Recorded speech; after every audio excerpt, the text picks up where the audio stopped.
Hello નમસ્કાર ખેડૂત મિત્રો, અમારી ચેનલમાં તમારું સ્વાગત છે. તો ખાસ કરીને અત્યારે છે તે હાલ તો ઉનાળો સિઝન ચાલુ રહી છે અને ઉનાળાની એન્ડ એટલે કે હવે ટૂંક સમયની અંદર ચોમાસાની સિઝન શરૂ થશે ત્યારે ખેડૂત મિત્રોની અંદર છે તે એક ચિંતા સતાતી હોય છે કે આપણે કપાસનું કયું સારું બિયારણ વાવીએ તો જેથી કરીને છે તે આપણને સારું ઉત્પાદન મળે. તો તેના માટે આપણે લઈને આવી ગયા છે તમારા માટે એક સરસ મજાનો વિડીયો. એની અંદર આપણે આજે જોવાનું છે કે કપાસની અંદર વધુ ઉત્પાદન આપતી બિયારણની કઈ જાતો છે જે વધુ ઉત્પાદન આપે છે અને ખાસ કરી અને કયું બિયારણ વાવવું તેના વિશે વાત કરીશું. એ પહેલાં જો અમારી ચેનલમાં નવા છો તો ચેનલને સબસ્ક્રાઈબ કરી દો અને વિડીયોને તમામ ખેડૂત મિત્રોને શેર કરી દો. હવે મિત્રો વાત કરીએ કે હાલ તો 2026-27 એટલે કે 2026ની અંદર કપાસના બજારની ભાવ છે એટલે કે જે આપણે કપાસનું બિયારણ આવી છે તેના ભાવની વાત કરીએ તો 901 રૂપિયા છે જીએસટી બિલ સાથે. એટલે તમારી પાસે છે દુકાનેથી છે તે 900 રૂપિયા લેશે. એટલે તમામ ખેડૂત મિત્રોને પહેલાં જાણ કરવાની કે 900 રૂપિયાની અંદર કપાસનું બિયારણ આવે છે તો કોઈ ખેડૂત મિત્રોએ છે તે વધુ પડતા પૈસા દેવાના નથી, 900 રૂપિયા દેવાના છે મિત્રો. એટલે ખાસ કરીને પહેલાં ખેડૂત મિત્રોએ 900 રૂપિયાની અંદર કપાસનું બિયારણ ખરીદવાનું છે. હવે વાત કરીએ કે ખેડૂત મિત્રોને કે વધુ ઉત્પાદન આપતી કપાસના બિયારણની કઈ કઈ જાતો છે તો ખાસ કરીને રાશિ એટલે કે જૂનું અને જાણીતું બિયારણ છે. લગભગ તમામ ખેડૂત મિત્રો છે તે પહેલાંના સમયમાં છે તે રાશિ ખૂબ જ સારું બિયારણ આવતું અને ઘણા ખેડૂત મિત્રોએ બનાવતા. ત્યાર પછી છે તે 4G અને 5G બિયારણ આવવા મળ્યું ત્યારથી છે તે રાશિની છે માગતી ઓછી થઈ છે, પરંતુ જે રાશિનો ઉતારો અને ચીંડવા છે અને ઉત્પાદન છે તે વધુ પ્રમાણમાં આવતો છે. એક રાશિ છે એના તમામ બિયારણો છે તો ખૂબ જ સારી જાતો આવે છે. એટલે રાશિ બિયારણ છે તે ખૂબ જ સારું આવે છે. જો તમારે પણ બનાવવાની ઈચ્છા હોય તો રાશિ પણ તમે બનાવી શકો. ત્યાર પછી છે તે કાવેરી કંપની છે, તેમાં પણ ઉત્પાદન હમણાં ટૂંક સમયની અંદર એક સારું એવું રિઝલ્ટ આપતી કંપની છે અને સારું એવું બિયારણ છે એટલે કે કાવેરી છે. કાવેરીની અંદર 2 થી 3 જાતો આવે છે. એક તો એટીએમ છે, બીજું છે કાવેરી જાદુ અને ત્રીજી છે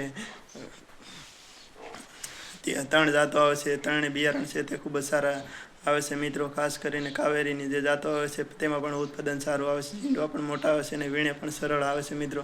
તો તમે કાવેરી કંપનીના પણ બિયારણ વાવી શકો. ત્યાર પછી આવે છે તે ગુજરાત સંશોધનના બિયારણો છે એટલે કે ગુજરાત કપાસ હાઇબ્રિડ બિયારણો છે, તેમાં પણ સારા ઉત્પાદન આપતા હોય છે, તેવા પણ તમે બિયારણ વાવી શકો. ત્યાર પછી છે તે અજીત 52 છે, તેનું પણ ઉત્પાદન સારું આવે છે અને ઉતારો પણ સારો આવે છે મિત્રો. ખાસ કરીને અજીત પણ ઘણા ખેડૂત મિત્રો કપાસ બનાવે છે. આપણે છે તો કોઈ કપાસના બિયારણની એડ નથી કરતા, પરંતુ જે કપાસના સારા બિયારણ આવે છે તેના વિશે માહિતી આપવી છે અને બીજી પણ થોડી ઘણી માહિતી આપી છે મિત્રો.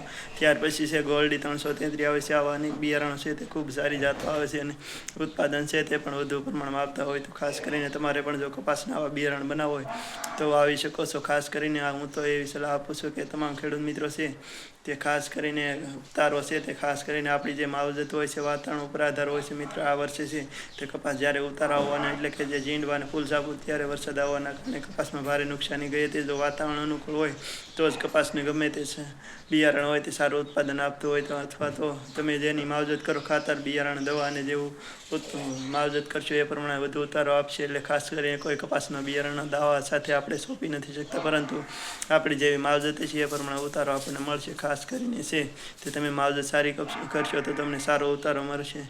હવે વાત કરીએ કે આપણે ઘણા બિયારણો એવો અત્યારે આપતા હોય છે કે વધુ પ્રમાણમાં ઉત્પાદન આપે એવું ખાસ નથી. તમારે પણ આજુબાજુની અંદર કોઈ પણ ખેડૂત મિત્રોએ કપાસ બનાવ્યો તો તેની પાસેથી જાણી લેવું કે આ કપાસનો કેવો ઉતારો આપે.